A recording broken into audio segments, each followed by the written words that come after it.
திருக்கோயிலிலே மட்டும்தான் கிடைக்கிறது.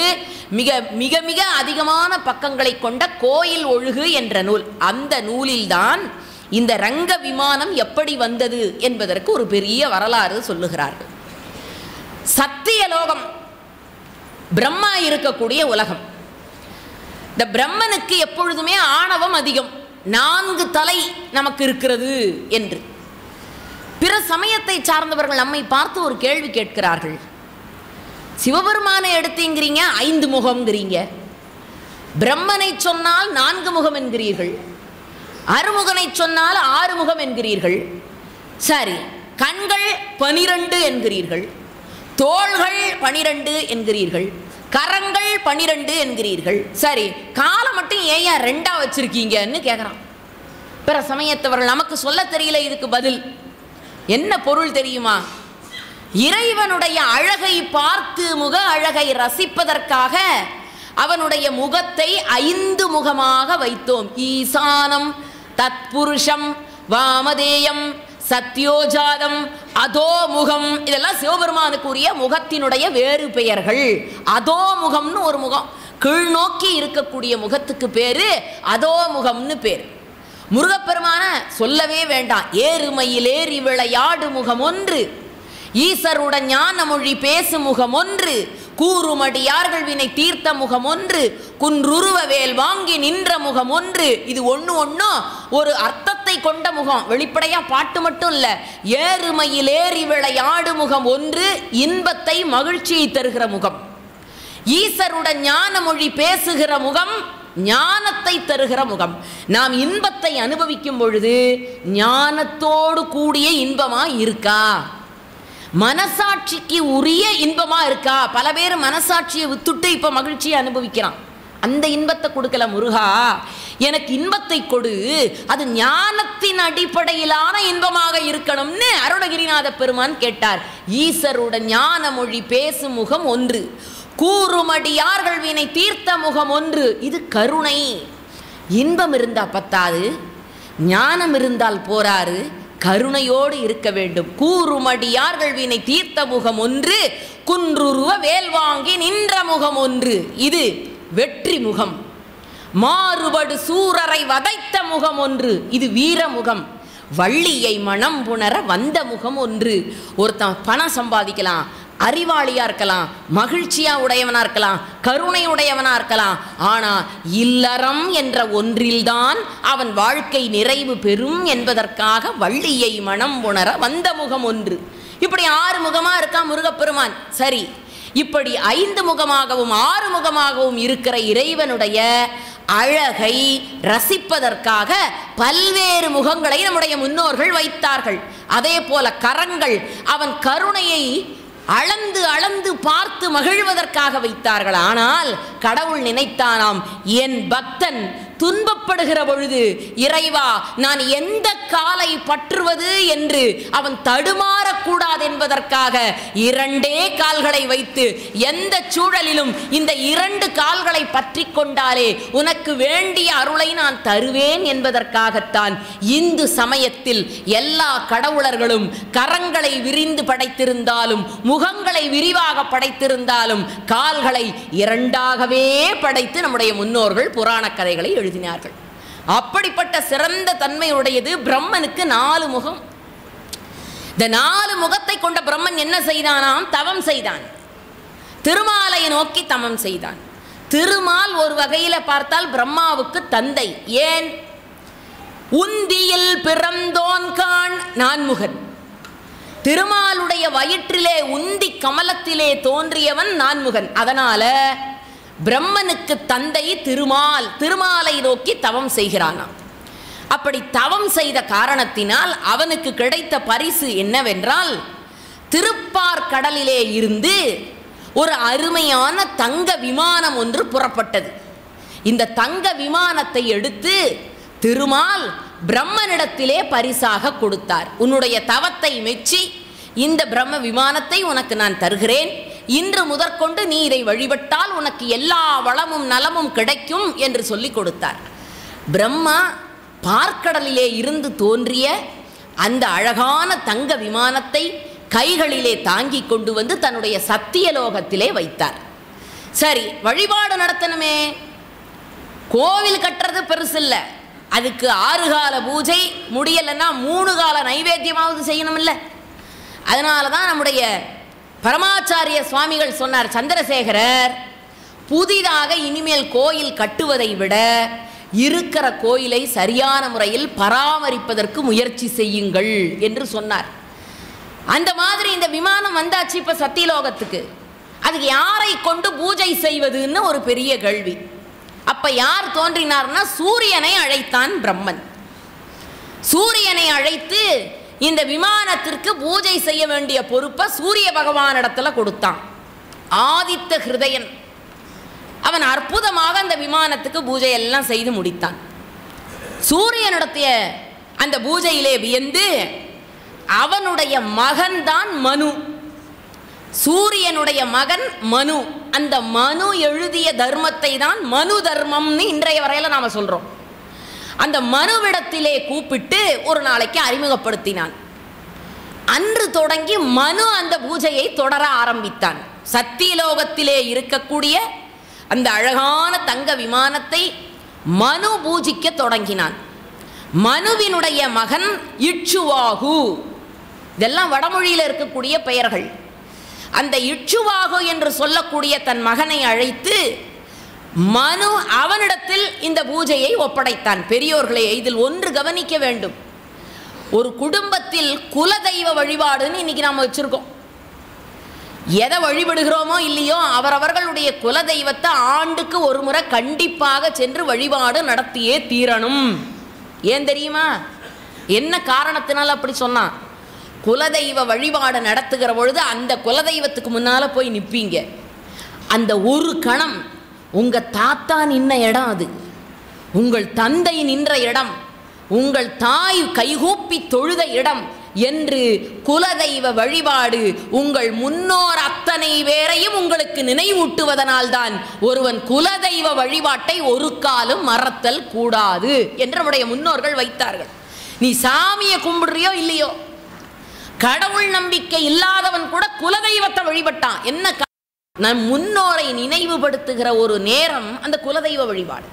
அது மாதிரி சூரியன் மனுவுக்கு சொல்ல, மனு இட்சுவாகுக்கு சொல்ல, இட்சுவாகு மிக அற்புதமாக அந்த விமானத்திற்கு வேண்டிய அனைத்து பூஜைகளையும் தொடர்ந்து செய்து கொண்டே வருகிறான். அந்த இட்சுவாகுக்கு ஒரு விருப்பம் என்ன? வசிஷ்டர் தான் அவனுக்கு குரு. குருவிடத்திலே சென்று ஒரு நாள் முறையிடுகிறான். பிரம்மனை சந்தித்து எப்படியாவது இந்த விமானத்தை மண்ணுலகத்திற்கு கொண்டு வர வேண்டும் என்ற ஒரு ஆசை. எல்லோரும் போய் கேட்டார்கள். பிரம்மா ஒத்துக்கொள்ளவில்லை. ஏன்னா, நான் தவம் செய்து மிகவும் கடினப்பட்டு எனக்கு கிடைத்த பரிசு இந்த விமானம், இதை நான் மண்ணுலகத்திற்கு அனுப்ப மாட்டேன் என்று சொல்லிவிட்டார். அப்பொழுதுதான் மனுவும் மற்றவர்களுமாக சேர்ந்து கொண்டு எல்லோரும் திருமாலிடத்திலே போய் முறையிடுகிறார்கள்.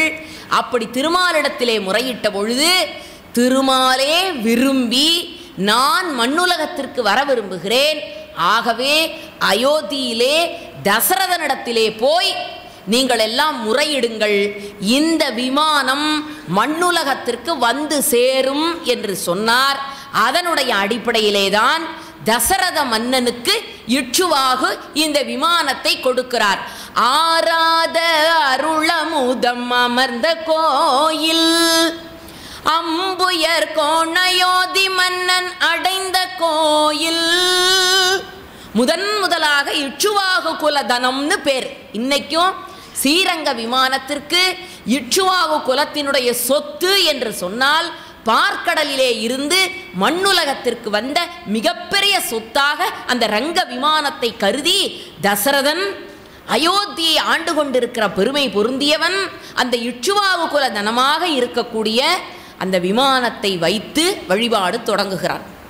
அப்படி தொடங்குகிற போது அவன் அஸ்வமேத யாகம் செய்தான் தசரதன். நம்ம எல்லாருக்கும் தெரியும் ராமாயண கதையில. அஸ்வமேத யாகம்னா என்ன பொருள் தெரியுமா? அந்த நாட்டில் இருக்கிற 56 தேசத்து ராஜாக்களையும் அந்த நாட்டுக்கு அழைக்கணும். அதற்கு அடிப்படையாக எல்லாருக்கும் ஓலை அனுப்பி எல்லாரும் அந்த ஊருக்கு வரணும். அப்படி சோழ நாட்டிலிருந்து தர்மவர்மன் ஒரு சோழ மன்னன், இந்த தர்மவர்மன்கிற சோழ மன்னன் நம்ம ஊர்ல இருந்து புறப்பட்டு வடநாட்டுக்கு போறான்.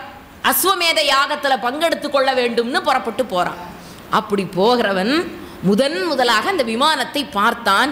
இவனுக்கு ஒரு மகிழ்ச்சி, எப்படியாவது இதனை தென்னிந்தியாவுக்கு கொண்டு வந்து வர வேண்டும் என்று அவனுக்கு ஒரு ஆர்வம். அதன் அடிப்படையிலே அவனும் போய் விண்ணப்பிக்கிறான். எல்லோருமாக வந்து வணங்குகிறார்கள்.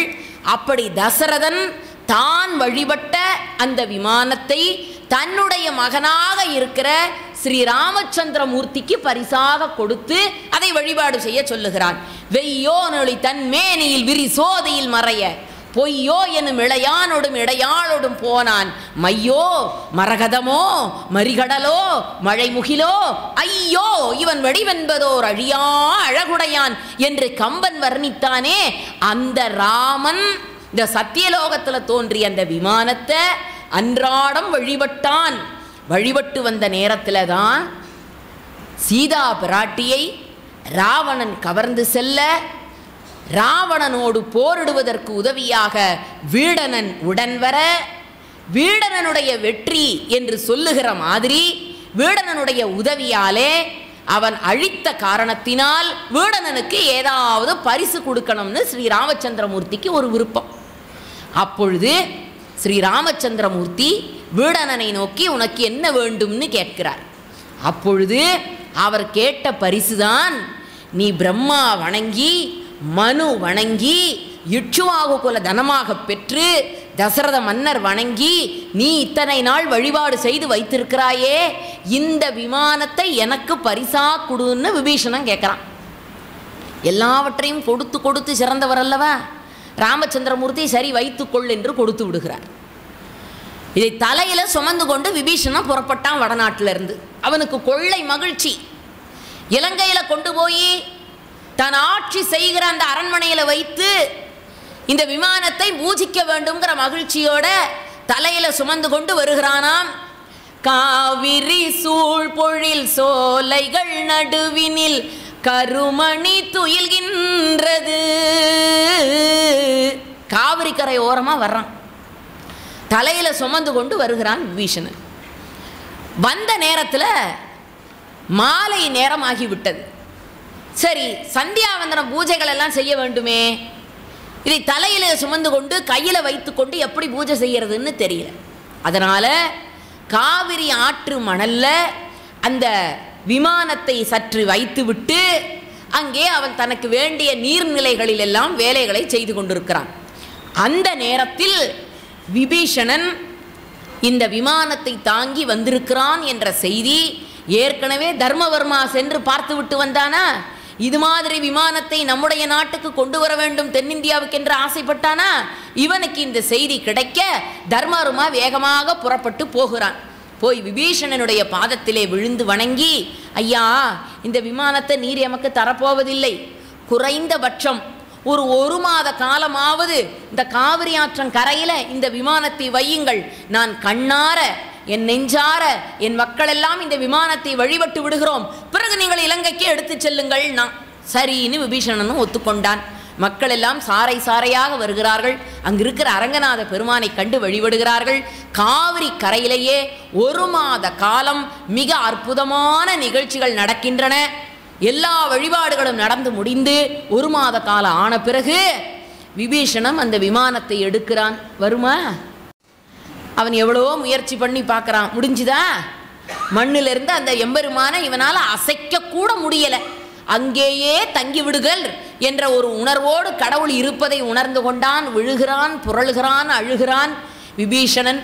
அப்பொழுதுதான் எம்பெருமான் சொன்னார், இந்த காவிரிக்கரையே எனக்கு மிகுந்த சுகமாக இருக்கிறது, நீ வேணும்னா இலங்கையிலிருந்து எப்போ வேணாலும் வந்து என்னை இங்கே வழிபட்டு போ என்று சொன்ன காரணத்தினால் அந்த ரங்க விமானம் அங்கேயே தங்கியது. அப்படி தங்கிய விமானம்தான் இன்றைக்கு ரெங்கர் திருக்கோயிலாக எழுந்தருளி இருக்கிறது. உள்ளே கிடக்கிறது காவிரி சூழ் பொழில் சோலைகள் நடுவினில் கருமணி துயில்கின்றது. கண்ணனின் நித்திரை வண்ணங்கள் காட்டிடும் ஸ்ரீரங்கம் தெரிகின்றது, ஸ்ரீரங்கம் தெரிகின்றது. அரங்கம்ங்கிற சொல்லுக்கு என்ன தெரியுமா பொருள்? ஆற்று இடை குறை என்று பொருள். இப்படி சொன்னா புரியாது. 2 ஆறு ஓடுச்சுன்னா அந்த 2 ஆத்துக்கு இடைப்பட்ட மணல் பகுதிக்கு பேரு அரங்கம்னு பேரு. சிலப்பதிகாரத்தில் இருக்கு. அரங்கம் என்ற சொல்லுக்கு பொருள் ஆற்றிடை குறை. இந்த பக்கம் காவேரி, இந்த பக்கம் கொள்ளிடம், 2 ஆடுகளுக்கு மத்தியில இருக்கக்கூடிய ஆற்றிடை குறையிலே தோன்றிய கோயில். அதனால அதுக்கு பேரு அரங்கம். அந்த கோயிலிலே இருக்கிற ஆண்டவன், அதனால அவனுக்கு பேரு அரங்கன். திரு என்ற அடைமொழியை கொடுத்து திரு அரங்கன் என்ற பொருள். போனது போகட்டும் இனிதாகிலும் நெஞ்சம் புனிதம் ஆகட்டுமே. இதுவரையில நாம செஞ்ச பாவமெல்லாம் போகட்டும். போனது போகட்டும் இனிதாகிலும் நெஞ்சம் புனிதம் ஆகட்டுமே. அந்தரங்கம் யாவும் அந்தரங்கன் அறிவான். அந்தரங்கம் யாவும். இப்ப நாட்டு நடப்பெல்லாம் நடக்குதே, இப்ப குடும்ப சூழல்லாம் எப்படி இருக்குது, சமுதாயம் எப்படி இருக்கு, எல்லா அந்தரங்கத்தையும் அந்தரங்கன் அறிவான். அந்தரங்கம் யாவும் அந்தரங்கன் அறிவான். நீ செய்ய வேண்டிய வேலை என்னடான்னா எல்லாத்தையும் அவன் பாதத்தில் விட்டுட்டு அவனை சரணாகதி என்று அடைந்தால் அவன் ஓடோடி வந்து அருளுவதற்கு இருக்கிறான் என்ற காரணத்தினால காவிரி சூழ் பொழில் சோலைகள் நடுவினில் கருமணி துயில்கின்றது. அப்படி வந்து பார்த்தீங்கன்னா பெருமாள் 15 அடி நீளம், கருப்பு நிறத்தில், கருப்பு தங்கத்தை போல 15 அடி நீளத்தில் எம்பெருமான் மூலவர் சேவை சாதித்து கொண்டிருக்கிற காட்சி. அதை நாம் இப்பொழுது தரிசிக்கின்றோம். அந்த வலது கையை தலையிலே வைத்துக்கொண்டு எம்பெருமான் சயன கோலத்திலே இருக்கிற காட்சி. எப்பொழுதுமே வைணவ சமயத்தில் தமிழ் சொற்களை அதிகம் பயன்படுத்துவார்கள். திருவாய்மொழியிலேயோ திவ்ய பிரபந்தத்திலேயோ தேடினாலும் வடமொழி இல்லை. போய் எடுத்து நூலைகளை படித்து பாருங்கள். திருவாய்மொழிக்கு இருக்கிற அத்தனை சிறப்பு. தலையில கையை வைத்துக்கொண்டு எம்பெருமான் கிடந்த கோலத்திலே கிடக்கிறானாம். அப்படி கிடக்கிற எம்பெருமானுக்கு தைலக்காப்பு என்று ஒன்று சாத்துவார்கள். புணுகு சட்டம்னு ஒன்று உண்டு. அந்த புணுகு சட்டத்தை மட்டும்தான் எம்பெருமானுக்கு நீராட்டுவதெல்லாம் கிடையாது. ஆண்டுக்கு 2 முறை ஆனி மாதத்திலும் ஆவணி மாதத்திலும் அந்த மூலவர் பெருமானுக்கு புணுகு சட்டம் என்று சொல்லக்கூடியதை உடம்பு முழுக்க தைலக்காப்பு தடவுவார்கள். அப்படி தடவி 45 நாட்களுக்கு திருச்சேவை கிடையாது, பாத சேவை கிடையாது. அப்படி அந்த எம்பெருமானை அறிவியல் முறைப்படி இன்றைக்கும் அந்த தைலக்காப்பு பல ஆண்டுகளுக்கு அந்த சுதை உருவம், அது அந்த சுதை உருவத்தை கெட்டு போகாமல் பாதுகாப்பதற்குரிய தைலக்காப்பு என்று இன்றைக்கு அறிவியல் விஞ்ஞானிகள் பாராட்டுகிறார்கள். அப்படிப்பட்ட புணுகு காப்பு தடவப்பட்டிருக்கிற எம்பெருமானுடைய உருவத்தை, அந்த சுதை உருவத்தை இன்றைக்கு நாம் பார்த்து கொண்டிருக்கிறோம். சான்றோர் பெருமக்களே, அந்த கோவிலினுடைய முன்பகுதியில் பார்த்தீர்கள் என்றால் 2 தூண்கள் இருக்கும். அந்த தூணுக்கு பேரு திருமண தூண் என்று பெயர். அந்த திருமண தூணை பற்றி இன்று குலசேகர ஆழ்வார் பாடுகிறார். எம்பெருமானே, இந்த தூணை பிடித்து கொண்டு எப்பொழுது நான் உன்னை தரிசனம் செய்ய போகிறேன்? போய் பார்த்தீர்கள் என்றால் எம்பெருமான் கிடந்த கோலம், முன்னாலே அரங்கநாதன் இருந்த கோலம். அழகிய மணவாளன்னு பேர். பெருமாளுக்கு பேர் அழகிய மணவாளன். எப்பொழுதுமே திருமால் அலங்கார பிரியர், சிவபெருமான் அபிஷேக பிரியர். இவர் 6 காலம்னாலும் தண்ணி எடுத்து தலையில் ஊற்றினாலும் இவருக்கு ஒன்றும் ஆகாது. ஏன்னா தலையிலே கங்கையை வச்சிருக்கிறாரே, ஜலதோஷமெல்லாம் பிடிக்காது. ஆனால் ரெங்கநாதர் இருக்காரே, அவருக்கு ஒரு துளி தண்ணீர் மேலே பட்டால் கூட ஜலதோஷம் பிடிச்சிரும். அதனால எம்பெருமானுக்கு திருமஞ்சனம்னு சொல்லுவாங்க. பார்த்தீர்கள் என்றால் 2 அண்டா வச்சுருப்பாங்க. மிகப்பெரிய அண்டா, ஒரு அண்டா நிறைய புனித நீர் இருக்கும். அந்த அண்டாலேந்து பட்டாச்சாரியா பெருமக்கள் இப்பொழுது பாருங்கள் எடுத்து ஊற்றுவார். கேட்டால் பெருமாளுக்கு திருமஞ்சனம் நடக்குதுன்னு சொல்லுவாங்க. ஒரு பொட்டு தண்ணி கூட பெருமாள் மேலே படவே படாது. என்ன, அவருக்கு ஒத்துக்காது. அதனால தான் பெருமாளை சப்பரம் போன்ற அமைப்பை வைத்து அவர் வெளியில் தெரியவே மாட்டார். இன்னொரு சிறப்பு என்ன தெரியுமா? இந்த கோவிலில் இப்போ நாம் பார்த்து கொண்டு இருக்கிற கோவிலில் பல்லக்குன்னு சொல்ல மாட்டாங்க, தோளுக்கு இனியான்னு பேர். என்ன அழகான தமிழ் சொல் பாருங்க. தோள் அந்த எம்பெருமானை சுமக்கிறோமா, அதனால் அந்த பல்லக்குக்கு தோளுக்கு இனியான்னு பேர். அதை தூக்குகிறார்கள் பாருங்க, அதை தூக்குகிறவர்களுக்கு எம்பெருமானை சுமக்கிறார்களே அந்த அடியார்களுக்கு ஸ்ரீபாதம் தாங்கிகள் என்று பெயர். இன்றைக்கும் அது ஒரு பரம்பரையாக வருது. திடீர்னு ஒரு ஆள் உள்ளே போய் இறைவனை தூக்க முடியாது ரங்கநாதர் கோயிலில். பரம்பரையாக ஸ்ரீபாதம் தாங்கிகள் என்ற ஒரு குடும்பத்தை சார்ந்தவர்கள் தான். அது எவ்வளவு பெரிய வாகனமாக இருந்தாலும் சரி, எம்பெருமானுக்கு வெறும் தோளுக்கு இனியானையும் அவர்கள் தான் சுமப்பார்கள். மிகப்பெரிய யானை வாகனமாக இருந்தாலும் அவர்கள் தான் சுமப்பார்கள். அப்படிப்பட்ட ஒரு மிகச்சிறந்த தன்மை அந்த எம்பெருமான். அழகிய மணவாளன். என்னடா அழகுன்னா, மன்னார்குடிக்கு மதில் அழகு, திருப்பதிக்கு வடை அழகு. லட்டுங்கிறதெல்லாம் பின்னால வந்ததுங்க. அது இஸ்லாமியர்கள் வந்த பிறகு கண்டுபிடிச்சது பூந்தி லட்டு. நம்ம ஆளுக திருப்பதினா லட்டு அழகுங்கிறான். திருப்பதி வடை அழகு, காஞ்சிபுரம் குடை அழகு. பெரிய பெரிய குடை இல்லாமல் 2 குடையோட வரும். நம்ம ஊர் பெருமாளுக்கெல்லாம் ஒத்த குடையை தான் வச்சுருப்போம். 2 பக்கமும் சரிசமமாக குடைகளை தாங்கி கொண்டு அந்த குடை சுருண்டு ஆட ஆட ஆட அந்த வரதன் வருகிற காட்சி ஆடாட அற்புதமாக இருக்கும். காஞ்சிபுரம் குடை அழகு, மன்னார்குடி மதில் அழகு, திருப்பதியில் வடை அழகு, ஸ்ரீரங்கத்தில் நடை அழகுன்னா. யாருடைய நடை? எம்பெருமானுடைய நடை. இந்த அழகிய மணவாளன் அப்படி கர்ப்ப கிரகத்திலேருந்து புறப்பட்ட அந்த பெருமாள் வெளியில் வராருன்னா அது வர்ற நடைக்கு பேர் சிங்க நடைன்னு பேர். இன்னைக்கு நீங்க பாடுறீங்களே, சிங்க நடை போட்டு சிகரத்திலேறு. பெருமாள் அன்றாட சிங்க நடையில தான் புறப்பட்டு வர்றார். மாரிமலை முழஞ்சில் மன்னி கிடந்தூரங்கும். ஆண்டாளுக்கு அப்படி சிங்க நடை போட்டு அழகிய மணவாள பெருமான் வர்றதை பார்க்கறதுல ஒரு மகிழ்ச்சி. மாரிமலை முழஞ்சில் மன்னி கிடந்தூரங்கும் சீரிய சிங்கம் அறிவுற்று தீ விழித்து. ஒரு சிங்க நடந்து வந்தா எப்படி இருக்கும்? அது என்ன சிங்க நடைக்கு அவ்வளவு சிறப்புன்னு கேட்குறீங்களா? அது முன்னழகு பின்னழகு எல்லாத்தையும் பார்த்து நடந்து வரும் சிங்கம். தனக்கு பின்னால யார் வர்றாங்கிறதும் சிங்கத்துக்கு தெரியும், தன் பக்கங்களில் யார் வர்றாங்கிறதும் சிங்கத்துக்கு தெரியும், தனக்கு முன்னால யார் நிற்கிறாங்கன்னு சிங்கத்துக்கு தெரியும். அது மாதிரி அழகிய மணவாளன், குழலழகன், வாயழகன், கொப்பூழ் அழகன் என்று ஆழ்வார்கள் பாடி பாடி அழகல தோய்ந்ததனால அவங்களுக்கு பேர் ஆழ்வார்னே பேர். ஆழங்கால் பட்டவர்கள், எம்பெருமானுடைய கல்யாண குணங்களிலே ஆழங்கால் பட்டவர்களை ஆழ்வார்கள்னு சொன்னோம். அப்படி ஆழ்வார்கள் பாடின அழகிய மணவாளன். அவனுடைய நெஞ்சத்தில் அணிந்திருக்கிற அணிகலன் என்ன தெரியுமா? கௌஸ்துபம்னு பேர். திருமால் நெஞ்சத்தில் அணிந்திருக்கிற மணிக்கு பேரு கௌஸ்துபமணி. திருமாலுடைய கொண்டை, அவர் அணிந்திருக்கிற பட்டு பீதாம்பரம் இதெல்லாம் பாண்டியர் காலத்திலே அவருக்கு தந்த சிறப்பு பரிசுகள். அப்படி அழகாக அங்கே இருக்கக்கூடிய அழகிய மணவாள பெருமாளை பார்த்தோம். பின்னாலே இருக்கக்கூடிய மூலவரை பார்த்தோம்.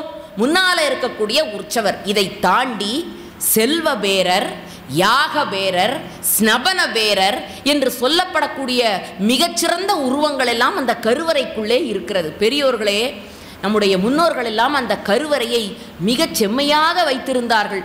எல்லா இறைவனுடைய அற்புதமான சக்தி பீடம்னு சொன்னால் அந்த கருவறை. அதனால தான் இன்றைக்கும் செயற்கை ஒளி வெளிச்சம் பாய்ச்சப்படாமல் இயற்கையான விளக்கொளியிலேயே கருவறையை தரிசிக்க வேண்டும் என்று நம்முடைய முன்னோர்கள் வைத்தார்கள். அப்படிப்பட்ட அந்த கருவறைக்கு முன்பு இருக்கக்கூடிய அந்த மண்டபத்திற்கு பேரு காயத்ரி மண்டபம்னு பேர். காயத்ரி எழுத்துக்கள் 24 எழுத்துக்கள். ஓம் என்று தொடங்கி அந்த இறைவனை வழிபடுகிற காயத்ரி மந்திரத்தை 24 எழுத்துக்களையும் 24 தூண்களாக அங்கே வடித்திருக்கிறார்கள். ஒவ்வொரு தூணையும் எடுத்து கண்ணில் ஒத்திக்கொண்டால் ஒரு முறை காயத்ரி ஜபம் சொன்ன மிகப்பெரிய புண்ணியம் நமக்கு கிடைக்கும். அத்தனை சிறப்பு அந்த மண்டபத்திலே இருந்தால் அந்த எம்பெருமானுடைய கருவறை படிக்கு இப்பொழுது நாம் வந்திருக்கிறோம். அந்த கருவறைக்கு பேர் என்ன தெரியுமா? குலசேகரன் படின்னு பேர். எந்த பெருமாள் கோயிலாக இருந்தாலும் அந்த பெருமாள் கோயிலினுடைய வாசப்படிக்கு பேரு குலசேகரன் படின்னு பேர். ஏன் தெரியுமா? குலசேகர ஆழ்வார் பெருமாள் திருமொழின்னு 10 பாசுரங்கள் எழுதியிருக்கிறார். பிள்ளைகளுக்கு அதெல்லாம் கற்றுக் கொடுங்க. வைணவத்தில் பாட்டுன்னு சொல்லக்கூடாது, பாசுரம் என்று தான் சொல்ல வேண்டும். அந்த பாசுரங்கள் 10ஐயும் எழுதி வச்சார். ஊநேறு செல்வத்து உடல் பிறவியான் வேண்டேன். திருமாலை பார்த்து கேட்கிறார். திருப்பதியில் இருக்கிற பெருமாளை பார்த்து இந்த குலசேகரருக்கு ஒரு ஆசை. பெருமாளே, உன் மலையிலேயே சுற்றி சுற்றி வந்து உன்னையே தரிசனம் செய்து கொண்டிருக்கணும்னு ஆசைப்படுறேன். அதுக்கு நான் என்ன பிறவியாக இருக்கணும்னு சொல்லு. கோநேரி வாழும் குருகாய் பிறப்பேனே. ஒரு குருகு பறவையா பிறந்தா இந்த மலையிலேயே இருப்பேனே, உன்னையே தரிசனம் செய்து கொண்டிருப்பேனே, அப்படி ஒரு பிறவியை எனக்கு கொடுக்க மாட்டாயா அப்படின்னு கெஞ்சினார். திடீர்னு ஒரு சந்தேகம். ஒருவேளை மலையிலேருந்து இந்த குருகு பறந்து கீழே வந்துட்டா, திசை மாறி போச்சுன்னா பெருமாளை அப்போ நான் உன்னை தரிசிக்க முடியாமல் போயிடுமே. வேண்டாம் வேண்டாம் வேண்டாம், உன்னோட திருமலையிலேயே இந்த கோனேரி ஏரியா பிறக்கிறதுக்கு எனக்கு ஒரு வாய்ப்பு கொடு, நான் அங்கேயே இருக்கேன். திடீர்னு அடுத்த சந்தேகம். ஏன், ஒருவேளை தண்ணி வத்தி போச்சுன்னா, ஏரி அழிஞ்சு போச்சுன்னா பெருமாளே உன்னை தரிசனம் பண்ண முடியாமல் போயிடுமே. வேண்டாம் வேண்டாம் வேண்டாம். ஒவ்வொரு பிறவியாக யோசிக்கிறாரு குலசேகர ஆழ்வார். பின்னிட்ட சடையானும் பிரம்மனும் இந்திரனும் துன்னிட்டு புகழறிய வைகுந்த நீழ்வாசல். திருப்பதி பெருமாளை பார்க்கறதுக்கு வரிசையில் யாரெல்லாம் நிற்கிறாங்கடான்னா, பிரம்மா நிற்கிறாரு, இந்திரன் நிற்கிறான், சூரியன் நிற்கிறான், சிவபெருமான் நிற்கிறான். இத்தனை பேர் நீ முந்தி நான் முந்தி நான் தான் முதல்ல வந்தேன்னு ஏடிஎம் வாசலில் நிற்கிற மாதிரி அட்டி தட்டியோடு நிற்கிறாங்க எல்லாம். நான் நேத்தே வந்துட்டேன், பிரம்மா சொல்கிறார். நான் அதுக்கும் முதல் நாளே வந்துட்டேன். திருப்பதியில் இடம் பிடிச்சி உள்ளே போகிறது அவ்வளவு கஷ்டம். பின்னிட்ட சடையானும் சிவபெருமான், பிரம்மனும் இந்திரனும் துன்னிட்டு புகழறிய வைகுந்த நீழ்வாசல், அத்தனை பேரும் வரிசையில் நின்று இடிச்சு பிடிச்சி சத்தம் போட்டுக்கிட்டு இருக்கிறாங்க. அந்த நேரத்தில் ஒரு ஆள் வந்தான். அந்த ஆளை பார்த்த உடனே எல்லாரும் வழி விடுறாங்க. சத்தத்தையே காணும். அந்த ஆள் நேராக உள்ள போறாரு பெருமாளை பார்க்கறதுக்கு, வைகுந்த நீழ்வாசலுக்குள்ள. அப்படி என்னடா அந்த ஆளுக்கு ஒரு பெரிய முக்கியத்துவம்? அவர் என்னமோ கையில் வச்சிருக்கிறாரே, என்னடா வச்சிருக்கிறாருன்னு பார்த்தான். இந்த பெருமாள், அந்த எம்பெருமான் வெத்தலை பாக்கு போட்டுக்கொண்டு அதை உமிழ்வாராம். அப்படி உமிழ்கிற உமிழ்நீரை தாங்கி பிடிப்பதற்காக கையில் ஒரு பாத்திரத்தை ஏந்திருக்கிறாளாம் அவன். அதனால அந்த ஆளு ரைட் ராயலாக நேர போல அந்த கியூலெல்லாம் நிற்க வேணுங்கிற அவசியமே இல்லை. இதை பார்த்துட்டாரு குலசேகர ஆழ்வார். அவர் பார்த்தாரு, ஆஹா, அந்த பாத்திரம் பொன் வட்டில் பிடிச்சிருக்கிறானே. வட்டில்னா தட்டு. இன்னைக்கு அந்த வட்டில்ங்கிற சொல்லும் போச்சு. அந்த பொன் வட்டில் கையில் பிடிச்சிருக்கானே, அந்த பொன் வட்டிலா நான் பிறக்கக்கூடாதா பெருமாளே? இத்தனை பேர் கியூவில் நிற்கும் பொழுது யாருக்கும் வழி கொடுக்கல, ஆனால் அந்த பொன் வட்டில் மட்டும் நேராக உன்னை பார்க்க வருதே. பின்னிட்ட சடையானும் பிரம்மனும் இந்திரனும் துன்னிட்டு புகழறிய வைகுந்த நீழ்வாசல், பொன் வட்டில் பிடித்துடனே புகப்பெருவேனாவேனே. அந்த பொன் வட்டிலா நான் பிறக்கக்கூடாதா பெருமாளேன்னு அழுதாரு குலசேகர ஆழ்வார். அதோடையாவது திருப்தி அடைஞ்சாரா? அவருக்கு நல்லா தெரியும், இந்த பொன் வட்டில் நிச்சயமாக எவனாவது திருடிட்டு போயிடுவான். அப்போ பெருமாளை விட்டு நாம் தள்ளி போயிடுவோம். ஒரு திருடம் வீட்டிலெல்லாம் போய் இருப்போம். வேண்டாம் வேண்டாம் வேண்டாம் பெருமாளே, எனக்கு அந்த பிறவி வேண்டவே வேண்டாம், வேண்டவே வேண்டாம். சரி, அப்போ என்ன செய்யறது? செண்பகமாய் பிறப்பேனே. மலர்கள்லேயே மஞ்சள் நிறத்தில் மணமோடு இருப்பது செண்பகப்பூ. குழந்தைகளுக்கு இன்னைக்கு செண்பகப்பூன்னா தெரியல, படத்தில் தான் காட்ட வேண்டியதாக இருக்குது. ஆனால் இன்றைக்கும் ரெங்கநாத பெருமானுக்கு அன்றாடம் ஒரு 15-20 செண்பக மலர்களால் ஆன தலைவட்டம்னு பேர். இந்த தலையில் எம்பெருமானுக்கு வைக்கக்கூடிய மாலைக்கு பேர் தலைவட்டம்னு பேர். சிவபெருமானுக்கு அதனால தான் பிஞ்சகன்னு ஒரு பேர். பிஞ்சகன்னா தலைமாலை அணிந்தவன்னு பேர். அந்த செண்பக மலரால் ஆன பூவை இன்றைக்கும் வைத்து அது வச்சாதான் எம்பெருமானுக்கு வழிபாடே, நைவேத்தியமே அதற்கு பிறகுதான். அந்த செண்பகப்பூவா நான் பிறக்கக்கூடாதா? பெருமாளே உன் பாதத்திலேயே நான் கிடப்பேனேன்னு குலசேகர ஆழ்வார் வழிபட்டார். அதுலேயும் அவருக்கு திருப்தி இல்லை. ஏன்? அந்த பூ எவ்வளவு நாளைக்கு எம்பெருமான்கிட்ட இருக்கும்? ஒரு நாள் தானே. அடுத்த நாள் காஞ்சி போனால் பட்டாச்சாரியா பெருமக்கள் அதை தூக்கி வெளியில் போட்டுருவாங்களே. அப்போ பெருமாளே உன்னை விட்டு நான் வெளியில் போயிடுவானே, வேண்டாம் வேண்டாம் வேண்டாம், எனக்கு அந்த பிறவி வேண்டவே வேண்டாம். சரி, கம்பமத யானை கழுத்தகத்தின் மேல் இருக்கும் இன்பமரும் செல்வமும் யான் வேண்டேன். என்னதான் யா வேணும்? என்ன பிறவியா இருக்கலாம்? காட்டாற்று வெள்ளம் என கரை புரண்டு ஓடுவேனே. திருமாலே, அந்த திருப்பதி மலையில நான் காட்டாற்று வெள்ளமா பிறந்தேன்னு வச்சுக்க, என் நேரம் ஓடிக்கிட்டே இருப்பேன், உன்னை நான் பார்த்து கொண்டே இருப்பேனேன்னு குலசேகர ஆழ்வார் வேண்டினார். ஆனால் காட்டாற்று வெள்ளம் சும்மாவா வரும்? சுனாமியை வர கொடுமையாச்சே. நல்லதையெல்லாம் பிடுங்கி இழுத்துக்கிட்டு அழிச்சுக்கிட்டு வந்துடும். அப்போ யோசிச்சு பார்த்தாரா, அடாடா நல்லவற்றையெல்லாம் அழித்து நல்லவர்களையெல்லாம் கொன்று பெருமாளே நான் அந்த காட்டாற்று வெள்ளமா கிடைக்கணுமா? வேண்டாம் வேண்டாம் வேண்டாம், அப்படியெல்லாம் நான் மற்ற உயிர்களை கொன்னா நீ என்ன ஏற்றுக்குவியா? வேண்டாம், எனக்கு அந்த பிறவி வேண்டாம். சரி, அப்போ வேற என்ன பிறவியா பிறக்கலாம்? யோசிச்சு பார்க்குறாரு. திருப்பதி மலைக்கு போகிறதுக்கு எத்தனை பாதை இருக்குங்க இன்னைக்கு? யானை பாதைங்கிறான், வண்டி போகிறதுக்கு ஒரு பாதை, நடந்து போகிறதுக்கு ஒரு பாதை, எல்லாம் வச்சுருக்கிறான் இல்லையா? இப்போ குலசேகர ஆழ்வார் யோசிச்சு பார்த்தார். நெறியாய் கிடக்கும் விதியுடையனாவேனே, உன் மலைக்கு மேலே ஏறி வர்றதுக்கு பாதையா நான் கிடக்கக்கூடாதா? அதை யாரும் ஒன்றும் பண்ண மாட்டாங்களே, ஆண்டு முழுக்க அந்த பாதையா உன்னை நான் தொடர்ந்து வந்து பார்க்கலாமே அப்படின்னு நினைச்சார். அதுலேயாவது திருப்தி அடைஞ்சாரா? அதுலேயும் திருப்தி அடையலை. ஏன்? புல்லு முளைச்சி போய் ஒத்தையடி பாதையாக மாறி யாருமே பயன்படுத்த முடியாமல் போயிட்டா. பெருமாளே உன்னை நான் பார்க்க முடியாது போகுமே. சரி போ, அதுவும் விட்டுருவோம். அப்போ வேற என்ன பிறவியாக பிறக்கிறது? அப்போ நல்லா யோசிச்சார். பெருமாளே உன் கருவறை வாசல்ல ஒரு படி கிடக்கு பாருங்க, அந்த படியாக நான் கிடந்தேன்னு வை, என் நேரமும் உன்னை நான் பார்த்து கொண்டே இருக்கலாமே. செடியாய வல்வினைகள் தீர்க்கும் திருமாலே, நெடியோனே வேங்கடவா நின் கோயில் வாசல், அடியாரும் வானவரும் அறம்பயரும் கிடந்தியங்கும் படியாய் கிடந்துனது பவளவாய் காண்பேனே. இந்த படியா கிடந்தன்னா பெருமாளே உன் பவளவாயை நான் பார்த்து கொண்டே இருக்க மாட்டேனான்னு நினைச்சார். அப்பா 9 பாச்சு முடிக்க போறார் திருமொழிய, பெருமாள் திருமொழிய அப்படின்னு நினைச்சா அதுலேயும் அவருக்கு திருப்தி அடையலைங்க. ஏன்? ஊர்லேயே ஒரு பெரிய பணக்காரர் வந்து அந்த படிக்கு ஒரு தங்க தகடை போட்டு மூடிட்டார்னு வைப்போம். இப்போ பெருமாளை பார்க்க முடியுமா? அவன் எங்கேயும் அடித்த பணத்தெல்லாம் கொண்டு வந்து எப்படியோ மாற்றி பெருமாள் கோயில் உண்டியலில் சேர்த்துடுறானே. அப்படி ஒரு ஆள் கொண்டு வந்து இந்த படியை தங்க தகடு போட்டு மூடிட்டா பெருமாளே உன்னை பார்க்க முடியாமல் போயிடுமே. யோசிக்கிறாராம். இது எப்போ எழுதப்பட்டது தெரியுமா?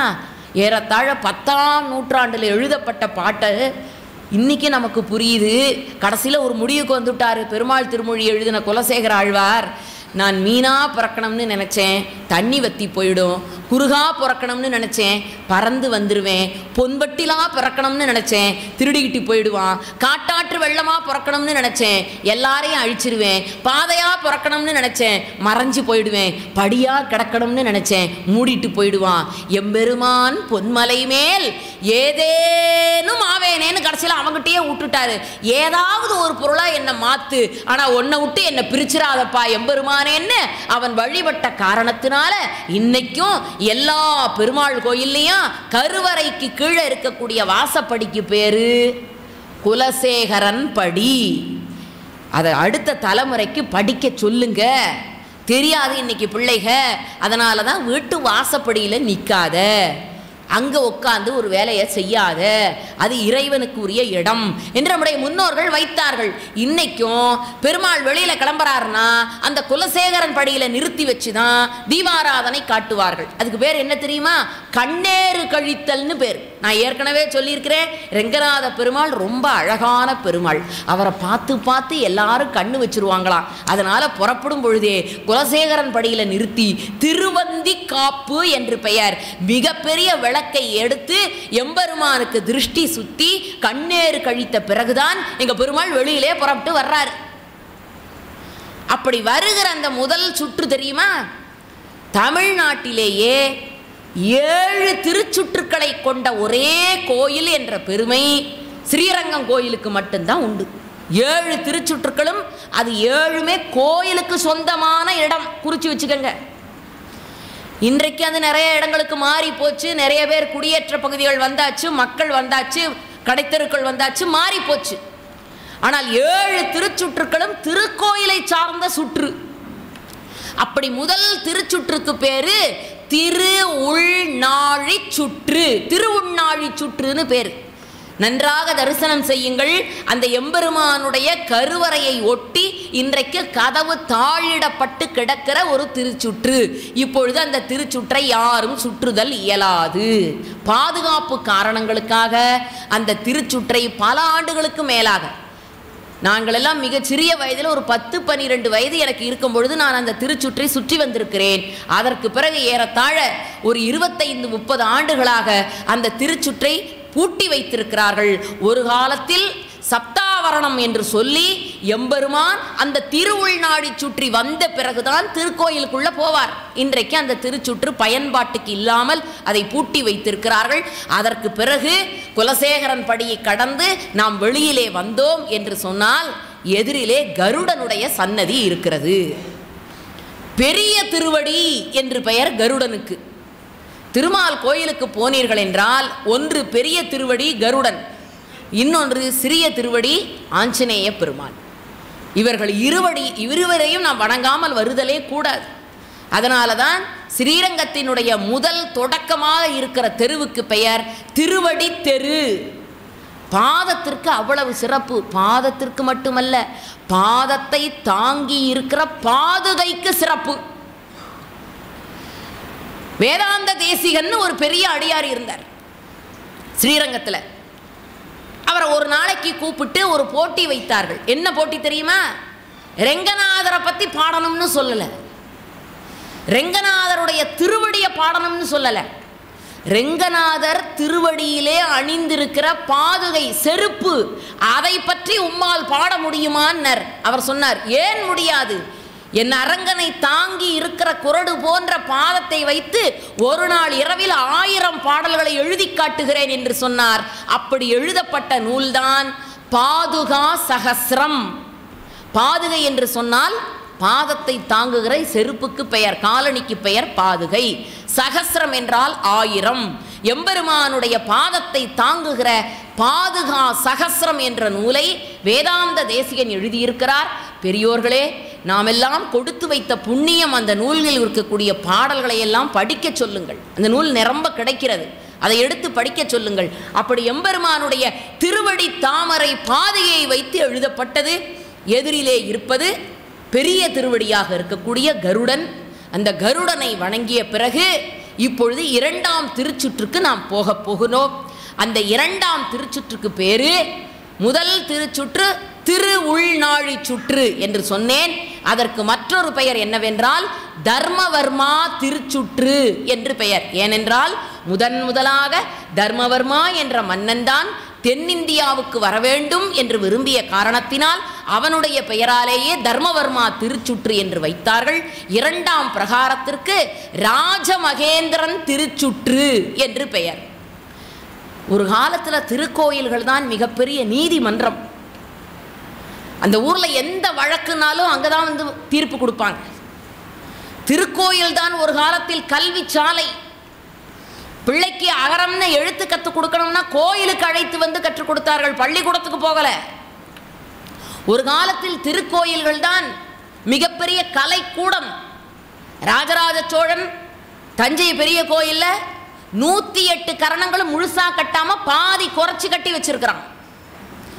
ஒரு காலத்தில் திருக்கோயில் தான் மிகப்பெரிய கஜானா, கருவூலங்கள். நாட்டினுடைய செல்வங்கள் அனைத்தையும் அங்குதான் சேமித்து வைத்தார்கள். அதனால தான் கோயில் கோபுரத்தினுடைய உச்சியில தானியங்கள் மட்டுமல்ல, வைரம் பொன் எல்லாவற்றையும் கொண்டு போய் அங்க வச்சான். வரகு தானியத்தை உச்சியில வைத்தான். ஏன் தெரியுமா?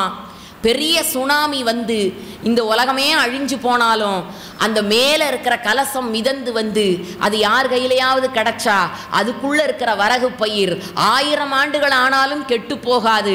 அதை எடுத்து மறுபடியும் உழவு தொழிலை தொடங்கி மக்களை வாழ வைக்க முடியும் என்ற தொலைநோக்கு சிந்தனை தமிழனுக்கு இருந்த காரணத்தினால வரகு பயிரை கொண்டு போய் கோயில் உச்சியில் கலசத்தில் வைத்தான். அப்படி கோயில் தான் கருவூலம். அந்த சொத்தை தொட்ட குலநாசம் என்று அஞ்சி வாழ்ந்தார்கள். காலம் மாறி போச்சுங்க. எப்பொழுது நீதிமன்றத்தை கோயிலிலே இருந்து பிரித்தோமோ அப்பொழுதே நீதிமன்றங்கள் எல்லாம் நீதிமன்றங்களாக மாறி போய்விட்டன. எப்பொழுது கல்வி சாலையை கோயிலிருந்து பிரித்தோமோ அப்பவே கல்வி சாலைகள் காசு பார்க்கிற சாலைகளாக மாறி போய்விட்டன. எப்பொழுது கலைக்கூடங்களை கோயிலிருந்து பிரித்தோமோ அப்பவே கலைகள் எல்லாம் ஆபாசமாக போய்விட்டது. கோயிலோடு இருந்தவரை ஒரு அச்சம் காரணமாக தெய்வ நம்பிக்கை என்பது அடுத்த நிலை. தொடக்கத்தில் ஒரு அச்சத்தின் அடிப்படையில் மனிதனை கட்டி காத்த இடம். ஆகவேதான் அந்த 2ஆம் திருச்சுற்று என்று சொல்லுகிறேனே, ராஜமகேந்திரன் திருச்சுற்று, அந்த ராஜமகேந்திரன் திருச்சுற்றுதான் இன்றைக்கும் கஜானாவும் பொக்கிஷமாகவும் இருக்கக்கூடிய ஒரு திருச்சுற்று. அந்த திருச்சுற்று கோயிலினுடைய உயரமான பகுதியில் இருப்பது போல அமைக்கப்பட்டிருக்கும். ஏனென்றால் காவேரி நதி பெருக்கெடுத்து ஓடி வந்தால் கோயிலுக்குள்ள தண்ணி வந்து கஜானா அழிந்து விடக்கூடாது என்பதற்காக ராஜமகேந்திரன் திருச்சுற்றினை உயரமான திருச்சுற்றாக நம்முடைய முன்னோர்கள் அமைத்து வைத்தார்கள். அவங்களுக்கெல்லாம் எவ்வளவு நீண்ட நெடிய சிந்தனை பாருங்க, தொலைநோக்கு பார்வையோட. முதல் இடத்துக்கு பெயர் என்ன தெரியுமாங்க? எம்பெருமானுடைய ஆபரணங்களை எல்லாம் தாங்கி இருக்கக்கூடிய கல் அறை, கல்லறை என்று பெயர். நாம் இன்னைக்கு கல்லறைனா வேற எதையோ நினைக்கிறோம். ஆனால் எம்பெருமானுடைய ஆபரணங்களை தாங்கி இருக்கிற அறைக்கு பேரு கல்லறை. 2ஆம் திருச்சுற்றினுடைய முதல் இடத்தில் நாம் இருக்கிறோம். அந்த கல்லறை என்று சொல்லுகிற இடத்துக்கு பக்கத்திலே அந்த திருக்கோயிலுக்கு தேவையான அனைத்து விதமான திரவியங்களையும் தாங்கி இருக்கிற அடுத்த அறை இருக்கிறது. அதனை தொடர்ந்து சென்று கொண்டே போனோம் என்றால் எம்பெருமான் கருவறையிலே இருந்து இறங்கி வரக்கூடிய படி அற்புதமாக அமைக்கப்பட்டிருக்கிறது. சில பேருக்கு தெரிஞ்சிருக்கும், கைசிக ஏகாதசின்னு ஒரு பெருமையாக நாமெல்லாம் கொண்டாடுவோம். வைகுண்ட ஏகாதசியை விட கைசிக ஏகாதசி மிக உயர்ந்தது. வைகுண்ட ஏகாதசிக்கு முன்னால் வந்த ஏகாதசிக்கு பேர் சொல்ல வந்த ஏகாதசின்னு பேர். அது என்னங்க, நம்ம முன்னோர்கள் எப்படி பேர் வச்சாங்க பாருங்க. அடுத்து வைகுண்ட ஏகாதசி வரப்போகிறது என்பதை சொல்லுவதற்காக வந்த ஏகாதசியா, அதனால அதுக்கு பேரு சொல்ல வந்த ஏகாதசி. அந்த சொல்ல வந்த ஏகாதசிக்கு முந்தின ஏகாதசிக்கு பேரு கைசிக ஏகாதசி. இன்னமும் ரெங்கநாதர் திருக்கோயிலில் கைசிக புராணம் படிக்கிறார்கள் கைசிக ஏகாதசி அன்று. எம்பெருமானுக்கு கற்பூர படியேற்றம்னு ஒன்று உண்டு. ஒவ்வொரு படியிலையும் எம்பெருமானை தாங்கி பிடித்து கொண்டு எம்பெருமானுக்கு அற்புதமான தீபாராதனை காட்டக்கூடிய திருவிழா நடக்கிற படியேற்றம் அந்த 2ஆம் திருச்சுற்றிலே தான் அமைந்திருக்கிறது. பெரியோர்களே, ஸ்ரீரங்கம் கோயில் பல்வேறு காலகட்ட மன்னர்களினுடைய ஆட்சிக்கு உட்பட்டிருந்தது.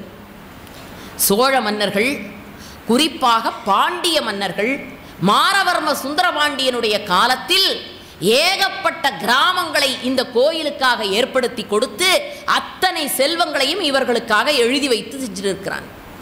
அதற்கு பிற்கால கட்டத்திலே தான் ஏறத்தாழ 1100களிலேயே இஸ்லாமியர்களுடைய படையெடுப்பு மிக கொடுமையாக நடந்து கொண்டிருந்த காலம். அந்த இஸ்லாமிய படையெடுப்பும் ஸ்ரீரங்கம் ரங்கநாதர் கோயிலும்னே நூல் இருக்குங்க. கொஞ்ச நஞ்ச செல்வங்கள் அல்ல. திருக்கோவிலினுடைய அனைத்து செல்வத்தையும் வடநாட்டிலே வந்த இஸ்லாமியர்கள் கைப்பற்றி கொண்டார்கள். அந்த நேரத்தில் இந்த அரங்கநாத பெருமானையும் அவர்கள் திருடி விடுவார்களோ என்ற அச்சத்தின் பேரில் பிள்ளைலோகாச்சாரியார் என்ற ஒரு அடியார் இந்த ரங்கநாத பெருமானையும் பக்கத்திலே இருக்கக்கூடிய உபய நாச்சியாரையும் தோளுக்கு இனியானிலே சுமந்து கொண்டு திருப்பதியிலே கொண்டு போய் வைத்து பெருமாளை காப்பாற்றி இருக்கிறார்கள். இந்த வரலாறு அந்த கோயில் ஒழுகு என்ற நூலிலே குறிக்கப்பட்டிருக்கிறது. அப்படி பலமுறை நடந்த இஸ்லாமிய படையெடுப்பு அந்த கோயிலிலே ஒன்று. அந்த மாதிரி அவர்களுக்கு பிறகு வந்தவர்கள்தான் நாயக்க மன்னர்களுடைய ஆட்சி. பெரியோர்களே, நாம் எல்லாம் ஒரு விதத்தில் நாயக்க மன்னர்கள் தெலுங்கு மொழியை தாய்மொழியாக கொண்டவர்கள். ஆனால் அவர்கள் தமிழ்நாட்டிலே செய்த பணி மிக அதிகம். தமிழ் மொழியை காப்பதிலும் ஆன்மீகத்தை காப்பதிலும் திருக்கோயில் செல்வங்களை கட்டி ஆண்டதிலும் அவர்களுக்கு பெரும்பங்கு உண்டு. ஆகவே நாயக்க மன்னர்களுடைய வழித்தோன்றலாக இருக்கக்கூடிய ஒருவர் விஜயரங்க சொக்கநாத நாயக்கர். இந்த விஜயரங்க சொக்கநாத நாயகருக்கு இந்த கற்பூர படியேற்றம்னு சொன்னேனே, இதை பார்க்கணும்னு ஒரு ஆசை. அவர் என்ன பண்ணாரு, மதுரை தான் அவங்களுக்கு தலைமையகம், மதுரையை ஆண்ட நாயக்க மன்னர்கள். அங்கிருந்து புறப்பட்டு விஜயரங்க சொக்கநாதர் தன் மனைவி தன் குழந்தைகள் எல்லோருமாக புறப்பட்டு மதுரையிலிருந்து திருச்சி என்னங்க 125 கிலோமீட்டர். ஆனால் அந்த காலத்தில் மிகப்பெரிய போக்குவரத்து வசதி இன்னைக்கு இருக்கிற மாதிரியெல்லாம் கிடையாது. அவர் புறப்பட்டு வர்றாரு. அவர் வர்றதுக்குள்ள கற்பூர படியேற்றம் முடிஞ்சு போச்சு. அவர் வந்து நிற்கிறார். நிற்கிறது யாரு? நாட்டை ஆளுகிற மன்னன். பெரியோர்களே, ஒரு காலத்தில் நாட்டையே ஆளுகிற மன்னனாக இருந்தாலும் கூட பெருமாளுக்கு எந்தெந்த நேரத்தில் என்னென்ன வழிபாடு நடத்தணுமோ அது அந்தந்த நேரத்தில் நடந்திருக்கு. அரசியல்வாதிகளுக்காகவோ ஆளுகிறவர்களுக்காகவோ ஆண்டவனுடைய செயல்பாடுகளை ஒரு காலத்திலும் நிறுத்தி வைக்கவில்லை. நான் தமிழ்நாட்டு வரலாறு தான் சொல்கிறேன், வேற எங்கேயோ நான் பேசுறதா நினைக்காதீங்க. வந்திருக்கிறவன் யாரு? விஜயரங்க சொக்கநாத மன்னன். மன்னன் படியளந்தால்தான் மக்கள் உயிர் வாழ முடியும். ஆனா அவன் வர்றான் குடும்பத்தோட, குறிப்பிட்ட நேரத்தில் படியேற்றம் முடிஞ்சாச்சு. மன்னன் வந்து கேட்கிறான், மறுபடியும் ஒரு முறை கற்பூர தீபம் காட்டுவீர்களா பெருமாளுக்குன்னு? முடியாதுங்கிறான். அந்த நேரம் காலம் இன்றைக்கும் மிக மிக செம்மையாக ஸ்ரீரங்கம் கோயில் பஞ்சாங்கம் என்றே அவர்கள் தனியாக வெளியிட்டிருக்கிறார்கள். அதில் எந்த நேரம் போட்டிருக்கிறார்களோ, என்னதான் சுனாமியே வந்தாலும் இன்னமும் ரங்கநாதர் திருக்கோயிலில் குறிப்பிட்ட நேரத்தில் குறிப்பிட்ட விழாக்கள் குறிப்பிட்டபடி இன்றைக்கும் நடக்கிறது. ஏன்னா அது ராமானுஜர் ஏற்படுத்தி வைத்தது. பெரியோர்களே, இந்த ஆண்டு எவ்வளவு சிறப்புடைய ஆண்டு தெரியுமா? ராமானுஜருடைய 1000வது ஆண்டு. ராமானுஜர் தான் ரங்கநாதர் திருக்கோவிலினுடைய அனைத்து வழிபாட்டு முறைகளையும் ஒழுங்குபடுத்தி வைத்தார். இவரவர்களுக்கு இன்னென்ன வேலை, அவர் காலத்தில் உயர்ந்தவர் தாழ்ந்தவர் என்ற வேறுபாடே கிடையாது. உடையார் அத்தனை பேரும் அந்த திருக்கோயிலுக்கு செய்திருக்கிறார்கள். முதலியார்கள் அத்தனை பேரும் அந்த திருக்கோயிலுக்கு முன்வரிசையிலே இருந்திருக்கிறார்கள். ஒரு துணி துவைத்து கொடுக்கிற வண்ணான் என்று இன்றைக்கு நாம் சொல்லுகிறோமே, அவர்களுக்கு என்ன பெயர் தெரியுமா? ஸ்ரீரங்கம் பட்டயங்களில் ஈரங்கொல்லியார் என்று பெயர். துணியில இருக்கக்கூடிய ஈரத்தை கொல்லுகிறவர்களாம் அவர்கள். அதனால் அவர்களுக்கு பெயர் ஈரங்கொல்லியார் என்று பெயர். அவரவர்களுக்குரிய மரியாதை இன்னமும் தொடர்ந்து நடைபெற்று கொண்டிருக்கிறது. அப்படி ராமானுஜர் மிகப்பெரிய ஆளுமையோடு அந்த நூலிலே எழுதி வைத்திருக்கிறார். அதை அவர்கள் இன்றைக்கும் பின்பற்றுகிறார்கள்.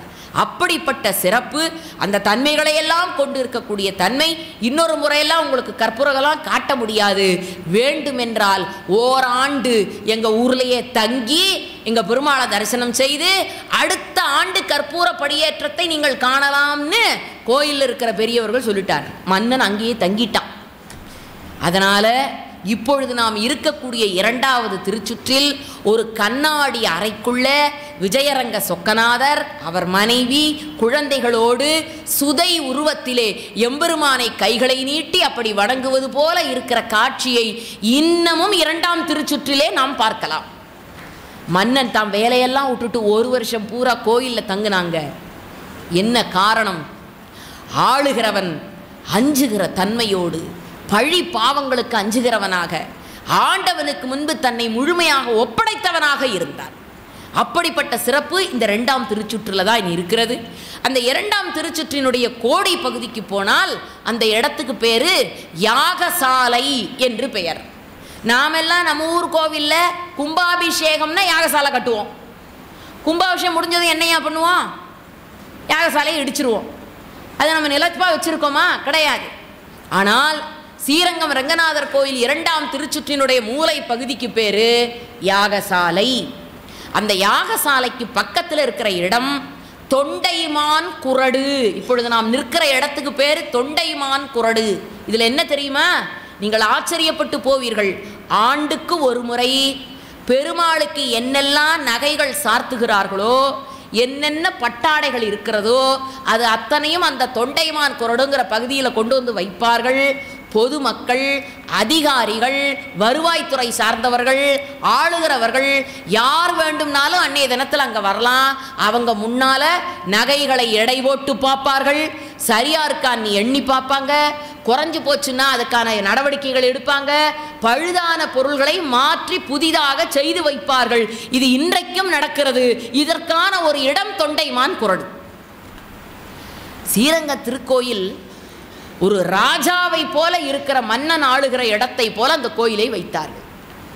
அந்த தொண்டைமான் கொரடை தாண்டி சென்றீர்கள் என்றால் அந்த ஸ்ரீரங்க விமானத்தை தரிசிப்பதற்காக ஒரு இடத்தை குறியிட்டு வைத்திருக்கிறார்கள். அந்த குறியிட்ட இடத்திலே இருந்து நேராக விமானத்தை தரிசித்தால் பரவாசுதேவர் என்று எம்பெருமானுடைய திருப்பெயர் அங்கே அமைந்திருக்கிறது. அந்த எம்பெருமானை வழிபட்டு பிறகு அடுத்த புறமாக வெளியிலே வந்தோம் என்றால் அர்ஜுன மண்டபம் என்று ஒரு மண்டபம் அமைந்திருக்கிறது. பெரியோர்களே, நான் ஏற்கனவே சொன்னேன், இந்து சமயத்திற்கும் இஸ்லாம் சமயத்திற்கும் மிகப்பெரிய போராட்டங்கள் வந்த காலத்திலும் கூட இந்து சமயத்தையும் இஸ்லாம் சமயத்தையும் இணைக்கிற முயற்சியை ஸ்ரீரங்கம் திருக்கோவில் முன்னெடுத்தது. வடநாட்டிலிருந்து ஒரு இஸ்லாமிய மன்னன் வந்தான். ரங்கநாதர் கோயில் இருக்கக்கூடிய செல்வத்தை எல்லாம் அள்ளி கொண்டான். அதோட சேர்த்து அழகிய மணவாள பெருமாளையும் தூக்கிட்டு போயிட்டான். தூக்கிட்டு போன மன்னன் டெல்லிக்கு கொண்டு போயிட்டான். டெல்லி பாதுஷா தன் மகளுக்கு விளையாட்டு பொருளாக எம்பெருமானுடைய உருவத்தை கொடுத்துட்டான். இந்த டெல்லி பாதுஷாவினுடைய மகள் இஸ்லாமிய பெண் இந்த உருவத்தை கையில் வாங்குறான். இந்த உருவத்தை பார்த்ததுலேருந்து இவளுக்கு ஒரு ஈர்ப்பு. இவனுடைய அழகை பார்த்து பார்த்து இவன் இல்லைன்னா இனிமே வாழ முடியாதுங்கிற நிலைமைக்கு அந்த பெண் மாறிவிட்டாள். உண்ணும் போதும் உறங்கும் போதும் இவன் சிந்தை,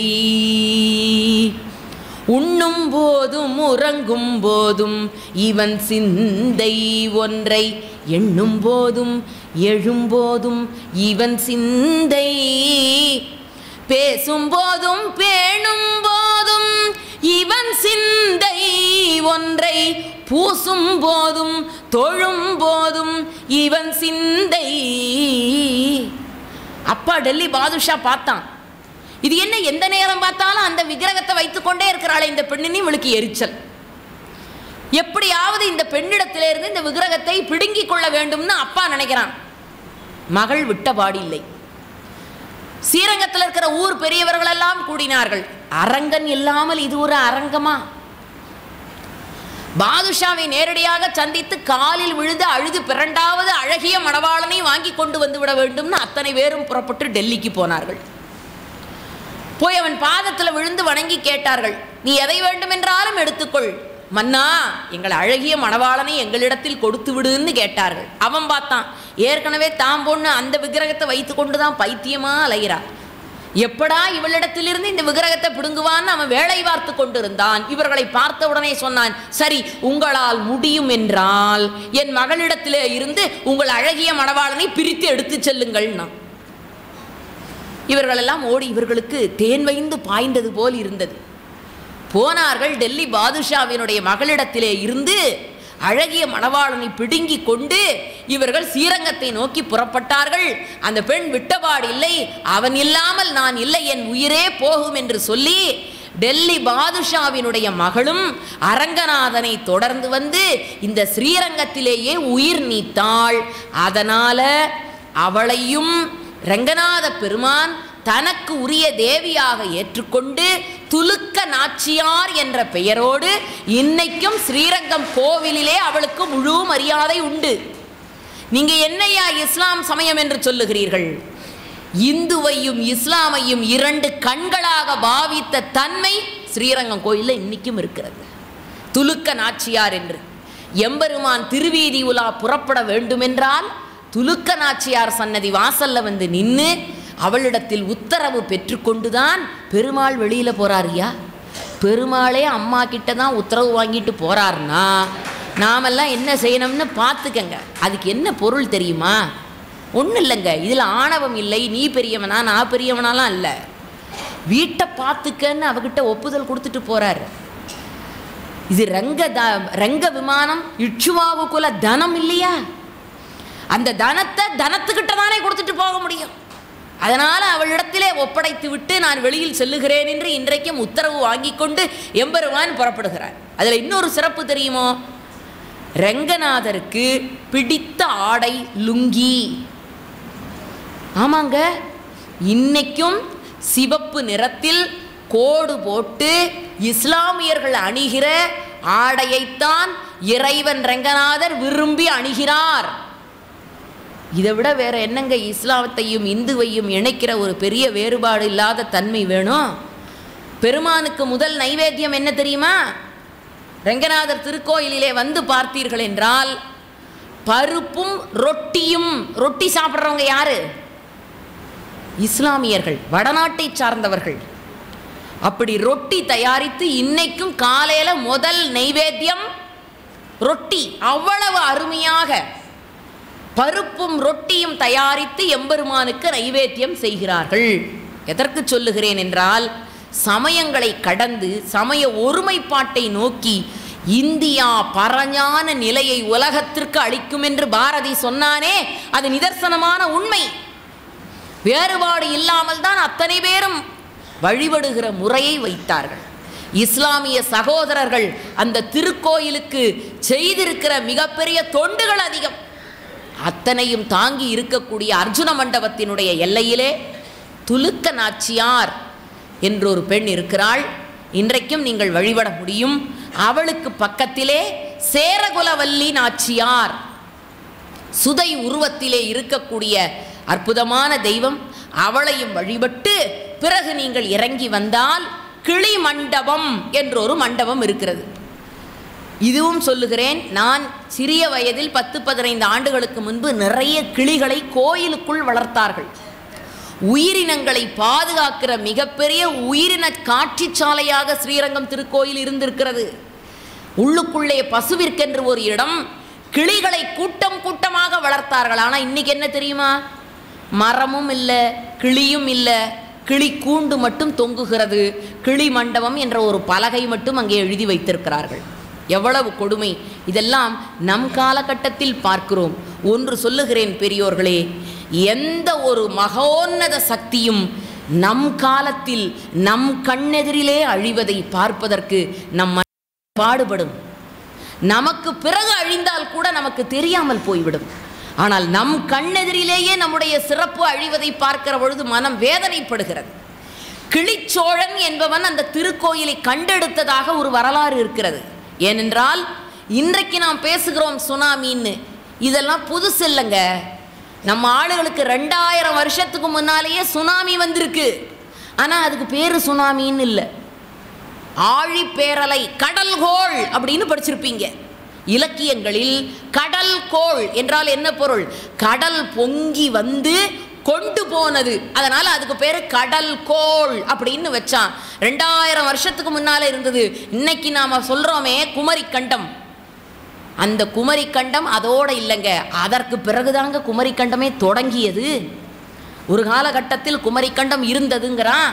அந்த குமரி கண்டத்தினுடைய எல்லை எங்க போய் முடியும் தெரியுமா? யாழ்ப்பாணத்தில் போய் முடியும். யாழ்ப்பாணம் ஒரு காலகட்டத்தில் தமிழ்நாட்டினுடைய ஒரு பகுதி. ஆனால் கடல்கோள் வந்து சுனாமி ஏற்பட்ட பிறகு பெரிய மணல் அரிப்பு ஏற்பட்டு கடலினுடைய குறுக்கிலே மணல் நிரம்பி அது மண்மேடிட்ட காரணத்தினால் அது இரண்டாக பிரிந்து இலங்கை தனியாகவும் தமிழகம் தனியாகவும் பிரிஞ்சு போச்சு. அந்த குமரிக்கண்டம் என்பது கடல்கோளாலே அழிந்து போனது. அந்த குமரிக்கண்ட பகுதியிலே தான் முதலாக தமிழ்ச்சங்கம் அமைக்கப்பட்டது. அது அழிஞ்சு போன பிறகு இரண்டாம் தமிழ்ச்சங்கத்தை அங்கே ஏற்படுத்தினார்கள். அந்த இடத்துக்கு பேரு கபாடபுரம். அதுவும் அழிஞ்சு போன பிறகுதான் இப்ப நாம சொல்ற மதுரை மூன்றாம் தமிழ்ச்சங்கத்தை தொடங்கி வைத்தார்கள். அப்படி நம்முடைய வரலாறுகள் எல்லாம் கடல்கோளால் சுனாமி போல அழிந்து போய் பிறகு மீண்டும் மீண்டும் ஏற்பட்டு வந்தது. அதை போல ஒரு காலகட்டத்தில் காவிரி நதி பெருக்கெடுத்து ஓடி திருக்கோயிலுக்குள்ளே வந்து திருக்கோவில் மண்மேடாகி சுனாமி போல புயல் ஏற்பட்டு ஒரு காலகட்டத்தில் ரெங்கநாதர் திருக்கோவிலே மண்மேடிட்டு போய்விட்டதாம். அதற்கு பிறகு ஒரு கிளி ஒன்று அந்த மண்மேட்டு பகுதியிலே அமர்ந்து கொண்டு அது கத்தியதாகவும், அது கத்திய காரணத்தினால் அந்த நாட்டை ஆண்ட மன்னன் அந்த மணல் மேட்டு பகுதியை எல்லாம் நீக்கி பார்த்த பொழுது உள்ளுக்குள்ளே அந்த ரங்க விமானம் தென்பட்டதாகவும், அதற்கு பிறகு அந்த கோயிலை மீண்டும் புனரமைத்ததாகவும், அப்படி கிளி சொல்லி சோழன் புனரமைத்த காரணத்தினால் கிளிச்சோழன் என்ற அந்த மன்னனுக்கு பெயராயிற்று. அந்த கிளியின் நினைவாக கிளி மண்டபம் என்றொன்றை தொடங்கி கிளிகளை வளர்த்த பெருமையும் அந்த திருக்கோயிலுக்கு உண்டுன்னு கோயில் ஒழுங்கு சொல்லுகிறது. இந்த வரலாறுகள் எதுவுமே இன்னும் கொஞ்ச காலத்தில் அழிஞ்சு போக போகுது. ஏன்? கிளி போயாச்சு, கிளி மண்டபம் போயாச்சு, அப்போ வரலாறு ஒட்டி எப்படி நிற்கும்? நம்ம நாட்டில் இருக்கிற பெரிய குறைங்க, இதுவே வெளிநாடாக இருந்தால் அவன் அதுக்கு பெரிய கண்ணாடி கூண்டெல்லாம் போட்டு அதுக்கு எவ்வளவோ விலைகளையெல்லாம் சொல்லி மக்கள் வந்து பார்க்கக்கூடிய அற்புதமான இடமாக மாற்றி இருப்பான். நான் வெளிநாட்டில் ஒருத்தர் பார்த்துட்டு வந்து நூல் எழுதுகிறார். ஒரு இடத்துல நின்று கொண்டு இது 200 ஆண்டு கால பழமை, இன்னொரு இடத்த காட்டி இது 300 ஆண்டு கால பழமை அப்படின்னு நானாம். இவர் சொன்னார், அட போடா, எங்கள் நாட்டில் இது 2000 ஆண்டு கால பழமை, இது 3000 ஆண்டு கால பழமை என்று சொல்லக்கூடிய அத்தனை விதமான அதிசயங்களை கொட்டி கிடக்கிற நாடு இது. ஆனால் அதை பாதுகாக்க தெரியாமல், அதை அடுத்த தலைமுறைக்கு எடுத்து சொல்ல தெரியாமல், ஒன்று சொல்லுகிறேன் பெரியோர்களே, இந்த நேரத்தில் எப்பொழுது தெரியுமா ஒரு மொழி வாழும்? அது பேச்சு மொழியாக இருக்கிற வரையில்தான் வாழும். வெறும் எழுத்து மொழியாக போய்விட்டால் அழிந்து போய்விடும். தமிழுக்கு இருக்கிற பெரிய சிறப்பு என்னங்க? அதை பேச பேசத்தாங்க தமிழ் வாழும். அதை அடுத்த தலைமுறைக்கு சொல்லி கொடுக்கத்தாங்க நம்முடைய பெருமைகள் நிலைச்சு நிற்கும். அந்த பரம்பரையை விட்டுட்டு வந்துட்டோம்னா, நம்மளே சொல்லலைன்னா யாருங்க சொல்லுவான்? நம்மளோடு பிறந்த மொழிகளெல்லாம் இன்றைக்கு அழிந்து போய்விட்டன. கிரேக்கம் நம்மோடு தோன்றியது, இன்றைக்கு இருக்கிறதா? இல்லை. கிரேக்க பண்பாடு நம்மை போன்ற பண்பாடு. கிரேக்கர்கள் நம்மை காட்டிலும் கலைகளில் உயர்ந்தவர்கள். சிறப்புதான், பெருமைதான். ஆனால் இன்றைக்கு கிரேக்கம் என்ற மொழி இல்லையே. நம்மை போல லத்தீன் பெருமை வாய்ந்த மொழி, பாராட்டுகிறேன், மகிழ்கிறேன். ஆனால் இன்னைக்கு லத்தீன் இருக்கா? லத்தீனிலே இருக்கக்கூடிய சொற்களை எல்லாம் களவாடி, நான் இந்த சொல்லை கவனமாகத்தான் போடுகிறேன், லத்தீனில் இருக்கக்கூடிய சொற்களை எல்லாம் களவாடித்தான் ஆங்கிலம் என்ற ஒரு மொழியே உருவாகி இருக்கிறது. இப்ப லத்தீன் போச்சு, லத்தீனை அழித்து விட்டு அந்த இடத்தில் ஆங்கிலம் பிடித்து கொண்டது. அதனால தான் போய் கேட்டு பாருங்க, எந்த ஆங்கில சொல்லுக்கும் வேர் சொல் ரூட் வேர்டு எதா இருக்கும்? லாட்டின் வேர்டும்பாம். லத்தீன் இன்றைக்கு இல்லை, நம்மோடு தோன்றியது, காணாமல் போய்விட்டது. ஹீப்ரு ஆக பழமையான மொழி. இயேசுநாதர் பேசியது ஹீப்ரூலங்கிறான். ஆனால் இன்னைக்கு ஹீப்ரு பேசுகிறவன் எவனாவது இருக்கானா? ஹீப்ரு பேச வேண்டிய நாட்டிலேயே ஹீப்ரு மக்களுக்கு தெரியாது. அது பாதிரியார்களின் மொழியாகி போய்விட்டது, பாமரர்களின் மொழியாகவில்லை. ஹீப்ரு அழிஞ்சு போச்சு. அதோடதான் அரபி மொழி, அது ஒரு குறிப்பிட்ட சமயத்திற்கு உரிய மொழியாக சுருங்கி போய்விட்டது. அந்த சமயத்தை பின்பற்றுகிறவர்களுக்கு அரபி தெரியும், அடுத்தவர்களுக்கு தெரியுமா? தெரியாது. சமஸ்கிருதம், வேதனையோடு சொல்லுகிறேன், சமஸ்கிருதமும் நம்முடைய நாட்டில் தோன்றிய மொழிதான். ஆனால் இன்றைக்கு எங்கேயாவது இந்தியாவில் எந்த மாநிலத்திலாவது குடும்பத்தில் பேச்சு மொழியாக சமஸ்கிருதம் இருக்கிறதா? இல்லை. வழிபாட்டு மொழியாக சமஸ்கிருதம் இருக்கிறது. கோவிலிலே ஸ்லோகங்கள் சொல்லுவதற்கு, சடங்குகள் செய்வதற்கு சமஸ்கிருத மொழி இருக்கிறது. ஆனால் பேச்சு மொழியாக இல்லை. நம்மோடு தோன்றிய கிரேக்கம் அழிந்தது, நம்மோடு தோன்றிய லத்தீன் மொழி மாறி போனது, நம்மோடு தோன்றிய ஹீப்ரு பாதிரியார்களின் மொழியாகி போனது, நம்மோடு தோன்றிய அரபி ஒரு சமயத்தின் மொழியாகி போனது, நம்மோடு தோன்றிய சமஸ்கிருதம் பேச்சு வழக்கை இழந்தது. ஆனால் நாம் மட்டும் இன்றைக்கு வரை நிலைத்து நிற்கிறோம். தமிழ் என்று சொன்னால் என்ன பொருள் தெரியுமா? பேச்சு மொழியாக தமிழை நம்முடைய முன்னோர்கள் வைத்தார்கள். மகிழ்ச்சியாக இருந்தோம். ஆனால் இன்றைக்கு அதற்கு ஆபத்து வந்து விட்டது.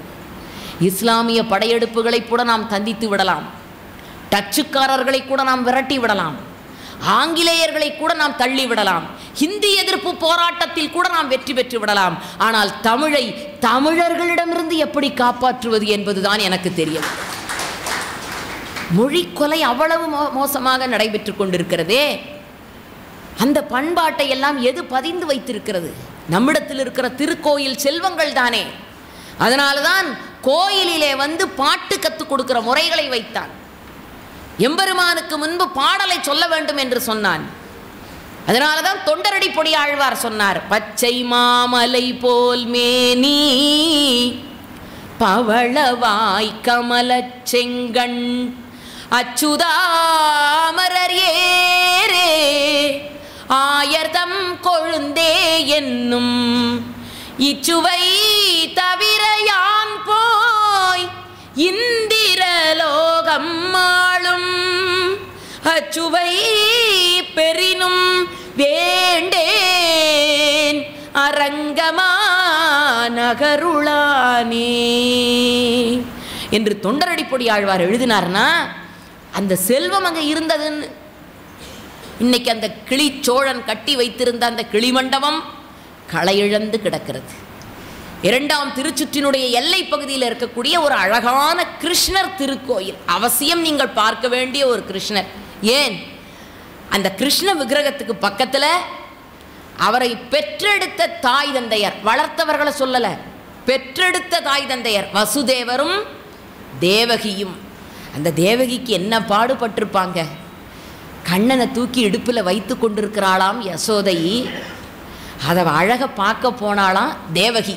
எப்பொழுதுமே இந்த பெத்தவளுக்கு தான் பிள்ளை எப்படி இருக்குன்னு பார்க்கணும்னு ஒரு ஆசை. ஏன்னா தான் வளர்க்கலையே, வளர்த்தவ வேற ஒத்தியாச்சே. அதனால தேவகிக்கு கண்ணனை பார்க்கணும்னு ஆசை. கூட்டத்தோட கூட்டமாக போய் நின்று கொண்டாளாம். இடுப்பில் வைத்திருக்கிறாள் யசோத கண்ணனை. யசோத கண்ணனை பார்த்து கேட்டாளா, இங்கே உங்கள் அப்பா இந்த கூட்டத்தில் எங்கே இருக்காருன்னு காட்டு. அது பெண்களுக்கே ஒரு ஆசை.